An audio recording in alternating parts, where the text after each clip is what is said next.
Tujuan negeri senja. Di stasiun Tugu Yogyakarta ada sebuah loket yang istimewa. Loket itu tidak menjual tiket ke Jakarta, Bandung maupun Surabaya. Tempatnya terpisah dan nampaknya selalu sepi pembeli. Padahal di masa krisis seperti sekarang, kereta api menjadi pilihan utama. Meskipun harganya tiket sangat mahal, apa boleh buat? Karena tiket pesawat luar biasa mahal dan boleh dibilang tidak masuk akal. Harga tiket kereta api yang mahal itu juga bukan apa-apa. Para penumpang dari Jakarta langsung antri untuk mendapatkan tiket kembali. Itu pun barangkali untuk seminggu mendatang. Boleh dipastikan tiket untuk akhir minggu sudah ludes seminggu sebelumnya. Loket-loket itu selalu penuh dengan pengantri. Makanya aneh sekali, loket yang satu itu selalu sepi. Loket itu hanya menjual tiket ke satu tujuan, yakni ke negeri senja. Mereka yang pergi ke negeri senja tidak pernah kembali, kata penjaga loket.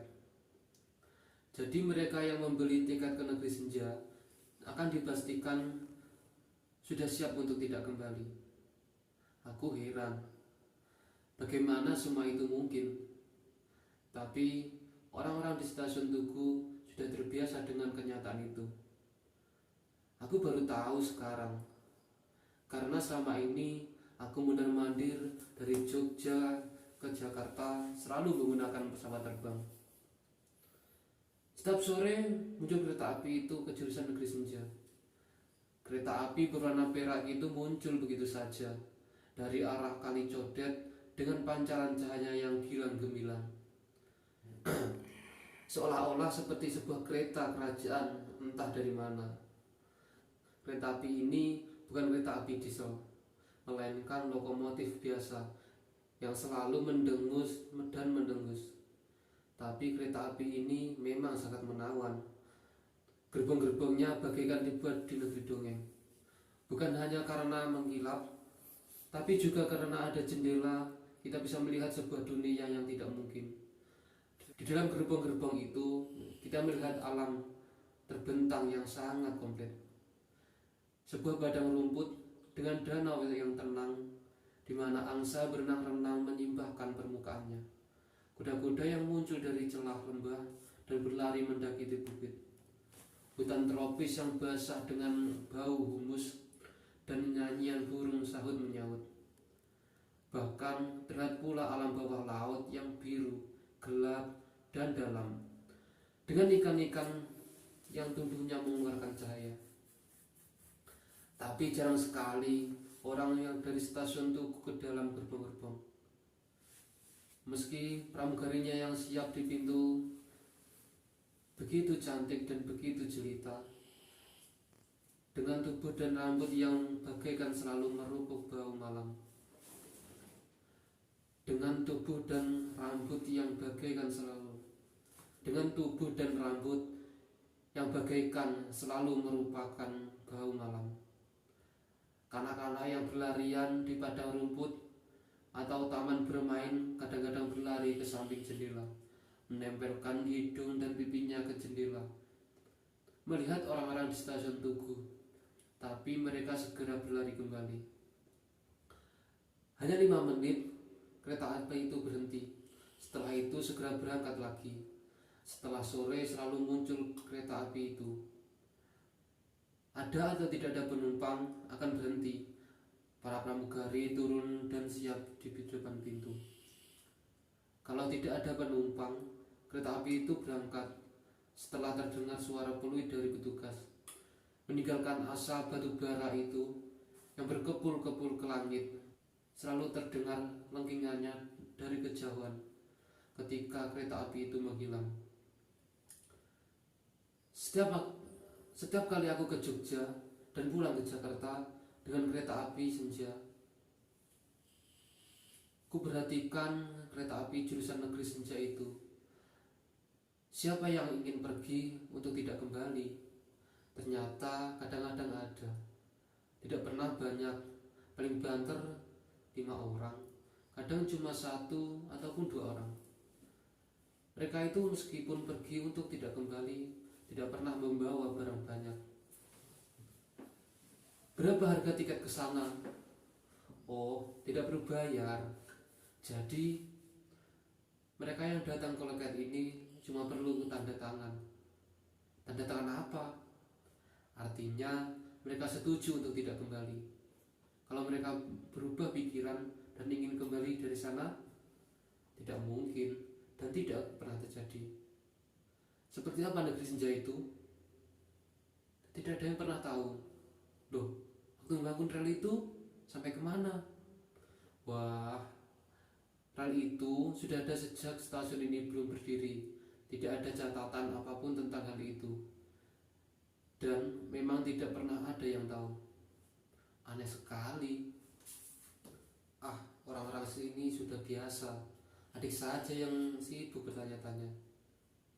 Aneh, orang tidak kembali kok biasa. Apanya yang aneh? Ini kan cuma seperti kematian. Apa yang aneh dengan kematian? Apakah memang begitu? Apakah kita tidak perlu merasakan heran dan tidak perlu bertanya-tanya hanya karena sesuatu memang tidak akan pernah kita ketahui? Kematian. Hal itu memang penuh misteri. Namun, bukankah kereta api itu bisa dikuntip? Lantas kita kembali lagi. Bagaimana kalau saya tanda tangan, tapi tujuannya hanya untuk melihat-lihat? Setelah itu kembali lagi. Boleh saja, asal siap untuk tidak kembali. Kalau saya lari, coba saja. Beranikah aku mencobanya? Aku hampir selalu pergi dari tempat ke tempat yang lain, tapi selalu kembali. Aku selalu pergi dan tahu akan kembali. Itu sebabnya aku bisa selalu pergi, karena memang selalu akan kembali. Tapi pergi untuk tidak kembali, seperti apa di sana? Loh, mana saya tahu? Aku penasaran sekali.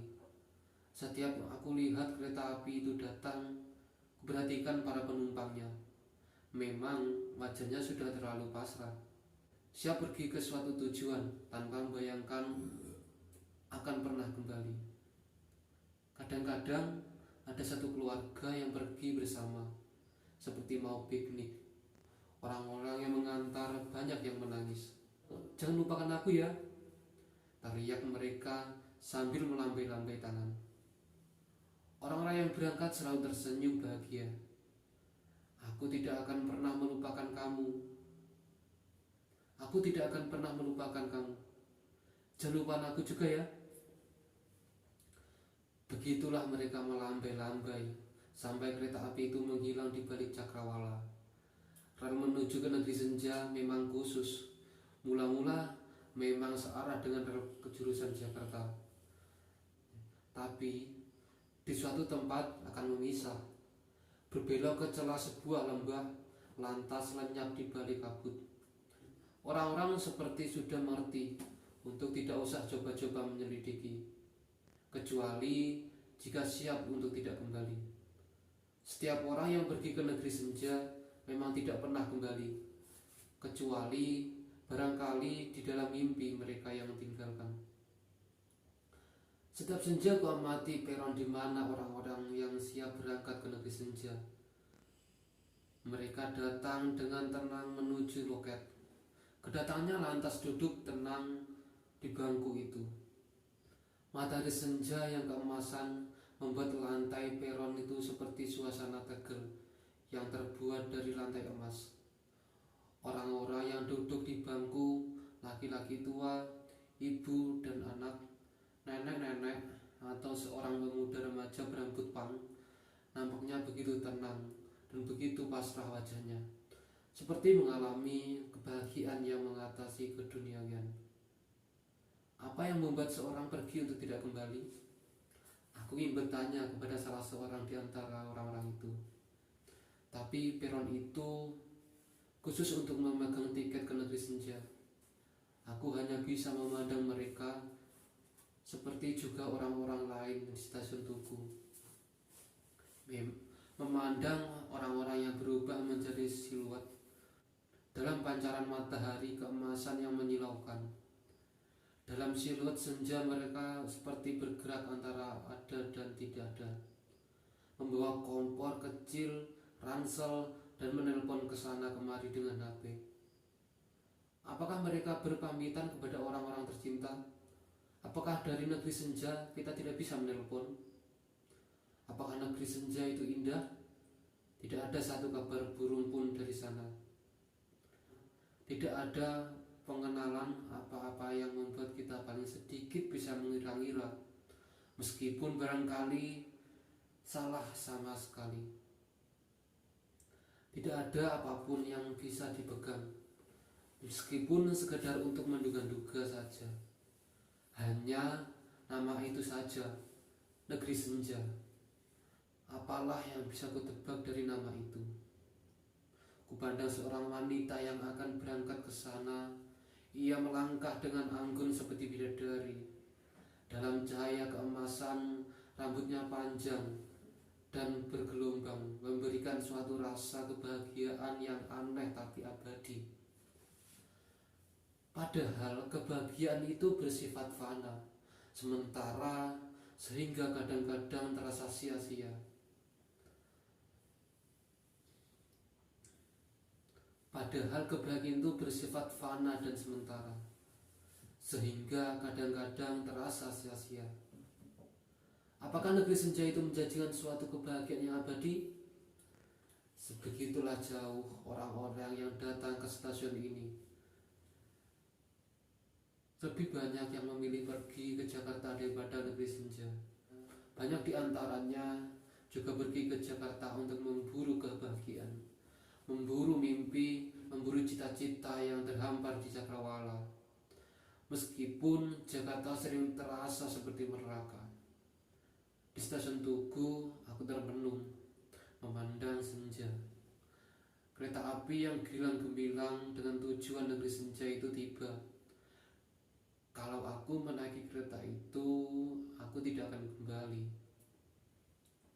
Jakarta, 17 Agustus 1998.